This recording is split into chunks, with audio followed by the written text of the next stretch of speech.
ব্যাংকে সোনা বা গয়না রেখেছেন, সেটা যদি চুরি হয়ে যায় তার ক্ষতিপূরণ কে দিবে? ব্যাংক দিবে ক্ষতিপূরণ। কারণ ব্যাংকে আপনি সিকিউরিটি হিসাবে, নিরাপত্তা হিসাবে আপনি ব্যাংকের লকারে আপনার সোনা বা প্রয়োজনীয় নেসেসারি ডকুমেন্টস অর্থাৎ নথি কাগজপত্র জমা রেখেছেন। সেই ক্ষেত্রে ব্যাংক কিন্তু ক্ষতিপূরণ দিতে হবে। এটা হচ্ছে আরবিআই এর রুলস, আরবিআই এর হচ্ছে গাইডলাইন।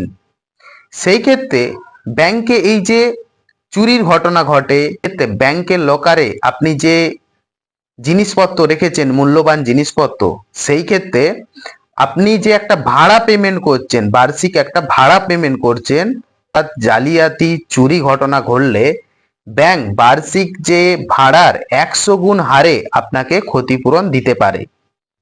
এবং এই ব্যাংকের মধ্যে যদি প্রাকৃতিক দুর্যোগ এবং বিপর্যয় ঘটে, প্রাকৃতিক দুর্যোগ বিপর্যয় কি?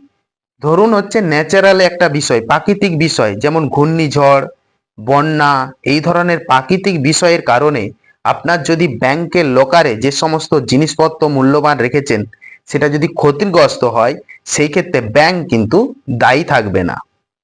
চুরি ঘটনা, সেই ক্ষেত্রে ব্যাংক কিন্তু দায়ী থাকবে। এবং ব্যাংকের মধ্যে আপনি বেআইনি জিনিস, ঠিক আছে, আইন নিষিদ্ধ যেটা, সেই জিনিস কিন্তু আপনি রাখতে পারবেন না।